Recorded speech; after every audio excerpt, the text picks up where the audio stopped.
नमस्कार। आज हम देखेंगे 5 ऐसे रीजन जिसकी वजह से investors fail at creating wealth from mutual fund. तो सबसे पहला और अहम जो रीजन है दैट इज चेजिंग परफॉर्मेंस। कहीं ना कहीं या तो परफॉर्मेंस बेचा जाता है या परफॉर्मेंस को चेज किया जाता है। ओवर ऑप्टिमिज्म की वजह से हम सिर्फ एक ही डायरेक्शन में देखते हैं एंड दैट इज अपसाइड।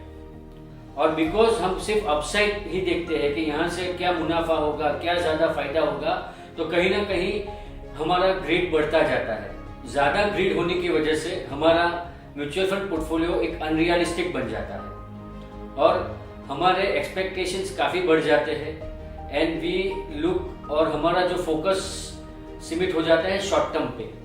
और इन्वेस्टमेंट में शॉर्ट टर्म फोकस की कोई जगह नहीं है। There is no such thing as short term in investing.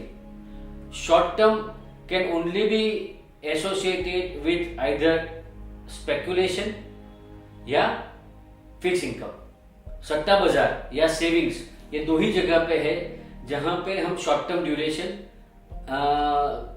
हो सकता है। बट आप जब इन्वेस्ट कर रहे हो, इट इज वेरी इंपॉर्टेंट कि हमारा जो प्लान है वो at least medium to long term पे फोकस होना चाहिए। दूसरा पॉइंट जो बहुत क्लोजली कनेक्टेड फर्स्ट पॉइंट से है and that is over expectation. हमने देखा है कि ज्यादातर म्यूचुअल फंड को एक सुपीरियर प्रोडक्ट की तरह बेचा जाता है कि ये आपका एफडी से बेटर है या रियल एस्टेट से बेटर है या आपका डायरेक्ट इक्विटी से बेटर है या सो बेसिकली ये समझना बहुत इंपॉर्टेंट है कि म्यूचुअल फंड वो एक प्रोडक्ट नहीं है, वो एक असेट एलोकेशन टूल है। म्यूचुअल फंड के थ्रू आप फिक्स इनकम में इन्वेस्ट कर सकते हैं, जैसे कि बैंक के डिपॉजिट्स में भी इन्वेस्ट कर सकते हैं, गवर्नमेंट बॉन्ड्स में इन्वेस्ट कर सकते हैं, कॉर्पोरेट बॉन्ड्स में इन्वेस्ट कर सकते हैं। आप म्यूचुअल फंड थ्रू इक्विटी में इन्वेस्ट कर सकते हैं, जैसे कि आप लार्ज कैप स्टॉक्स में इन्वेस्ट कर सकते हैं, मिड कैप स्टॉक्स में इन्वेस्ट कर सकते हैं, स्मॉल कैप स्टॉक्स में इन्वेस्ट कर सकते हैं। उसी तरह म्यूचुअल फंड थ्रू आप गोल्ड में इन्वेस्ट कर सकते हैं, जहां पे आप एक्टिव या पैसिव स्ट्रेटेजी में पार्टिसिपेट कर सकते हैं। और म्यूचुअल फंड थ्रू आप म्यूचुअल फंड थ्रू आप रियल एस्टेट में भी इन्वेस्टमेंट कर सकते हैं। तो जो म्यूचुअल फंड है is not a superior product but an asset allocation tool. Third point, कहीं ना कहीं वो भी फर्स्ट और सेकंड पॉइंट से कनेक्टेड है या वो रिस्पॉन्सिबल है and that is limitation of knowledge of the distributor. जो आपको म्यूचुअल फंड रेकमेंड कर रहे हैं, कई बार उनके नॉलेज का लिमिटेशन होता है या कई बार वो इम्पोर्टेंट इंफॉर्मेशन हाइड करते हैं या वन साइड ही दिखाते हैं, सिर्फ रिटर्न की बात करेंगे, रिस्क नहीं समझाएंगे।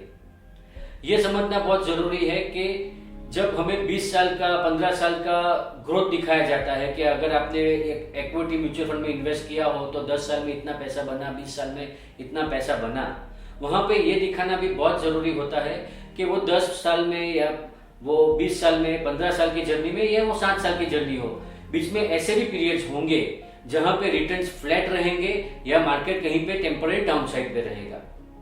तो कहीं ना कहीं ये लैक ऑफ नॉलेज या लैक ऑफ इंटेंट या कॉम्बिनेशन ऑफ बोथ की वजह से बहुत इंपॉर्टेंट पॉइंट्स का डिस्क्लोजर नहीं होता है इन्वेस्टर को, या डिस्क्लोजर नहीं किया जाता इन्वेस्टर को, और उसकी वजह से कहीं ना कहीं इन्वेस्टर शॉर्ट साइटेड होता है, कहीं ना कहीं उसमें ग्रिड आता है। और उससे इंपॉर्टेंट पॉइंट ये लैक ऑफ नॉलेज की वजह से या लैक ऑफ इंटेंट की वजह से जो आता है that is over commitment. Fourth point, बहुत इंपॉर्टेंट पॉइंट। पहले 3 पॉइंट में आपको लगा होगा कि शायद मैं मेरे जो कॉम्पिटिटर्स है उनको डाउनसेल कर रहा हूं, तो हम ये मानते हैं कि investment is a team work. तो ये जो फोर्थ पॉइंट है वो इन्वेस्टर्स से जुड़ा है, वो आपसे जुड़ा हुआ। अब हम देखेंगे हम कहां पे गलती करते हैं, हम यानी as a investor, that is lack of goal. Most of the time mutual fund में जब इन्वेस्टमेंट किया जाता है it is only basis of available surplus in bank account, या किसी ने कोई आइडिया सजेस्ट कर दी या कोई स्कीम सजेस्ट कर दी और उस पे अगर अच्छा लगा, पसंद आया या कुछ अच्छा हमारे पास एक्सपीरियंस है तो हमने अपने अवेलेबिलिटी ऑफ फंड के हिसाब से इन्वेस्ट कर दिया, and that is the major reason for the failure और for the bad experience in mutual fund. इस पॉइंट पे मैं थोड़ा ज्यादा टाइम लूंगा। तो यहाँ पे हमें ये समझना बहुत जरूरी है कि एक अगर हम इन्वेस्टमेंट करते हैं तो हमारा पास हमारा खुद का एक गोल या हमारा खुद का एक प्लान होना बहुत ही जरूरी है। क्यों जरूरी है? तो एक बात आप समझ लीजिए कि कोई भी स्कीम, कोई भी फंड अगर मार्केट में जब वो टीवी पे, यूट्यूब पे, होर्डिंग्स पे प्रमोट किया जाता है तो the deciding authority is the asset management company. Asset management company एक प्लान करती है कि अभी इस टाइम हमें ये फंड में पैसा चाहिए और उसके कनेक्टेड वो पूरा मार्केटिंग स्ट्रेटेजीज बनाते हैं और then they educate the distributor और दे इन्फॉर्म द डिस्ट्रीब्यूटर और दे इंसेंटिवाइज द डिस्ट्रीब्यूटर। तो वो गलत नहीं है। अगर ईएमसी वो होमवर्क भी करती है तो कहीं ना कहीं उनको वहां पे वो थीम पे या वो फंड पे कन्विक्शन है, इसीलिए वो लाती है। बट होता क्या है कि फिर वो एग्रेसिव मार्केटिंग की वजह से हर इन्वेस्टर को वो प्रमोट किया जाता है, राइट। और हर इन्वेस्टर वो उसमें इन्वेस्ट कर देता है without looking at their own risk appetite और इन्वेस्टमेंट ड्यूरेशन और अंडरस्टैंडिंग। तो बहुत अच्छा स्टेटमेंट है, if you don't have a plan you will be part of someone else plan. अगर हमारे पास खुद का प्लान नहीं होगा, अगर हमने हमारी लाइफ प्लान नहीं की हमें कैसे जीना है, तो 100% हम किस दूसरे की इच्छा के हिसाब से जिएंगे। तो गोल होना बहुत जरूरी है। और गोल होना क्यों जरूरी है? अगर गोल पता होगा तो आपको ड्यूरेशन पता होगा।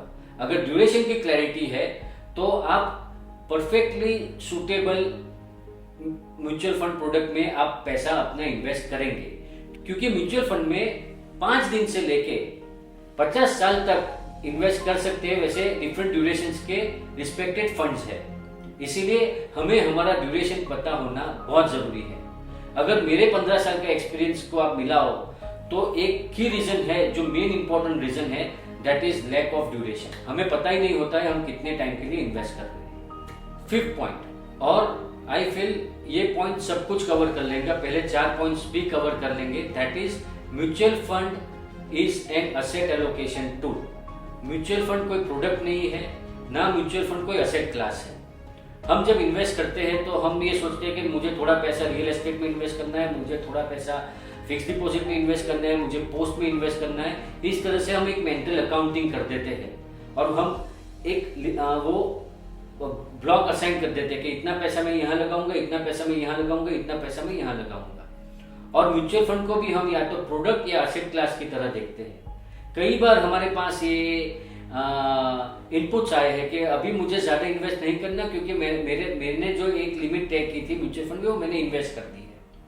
तो प्लीज ये समझिए कि म्यूचुअल फंड कोई प्रोडक्ट नहीं है, म्यूचुअल फंड कोई एसेट क्लास नहीं है। Mutual fund is an asset allocation tool, जिसके थ्रू आप इक्विटी में इन्वेस्ट कर सकते हैं, फिक्स इनकम में इन्वेस्ट कर सकते हैं, गोल्ड में इन्वेस्ट कर सकते हैं और रियल एस्टेट में इन्वेस्ट कर सकते हैं। और एसेट एलोकेशन टूल को अगर आपको आपके फायदे के लिए, आपके बेनिफिट के लिए यूज करना है, और believe me asset allocation is the best tool for wealth creation, but उसके लिए आपको आपका इन्वेस्टमेंट ड्यूरेशन पता होना बहुत जरूरी है।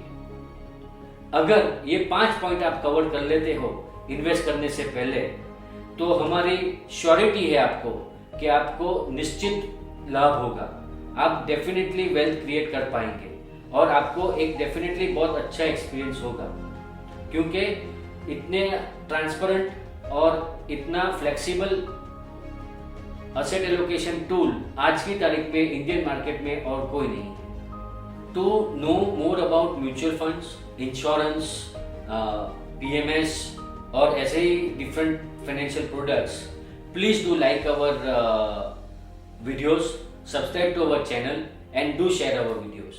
Thank you so much.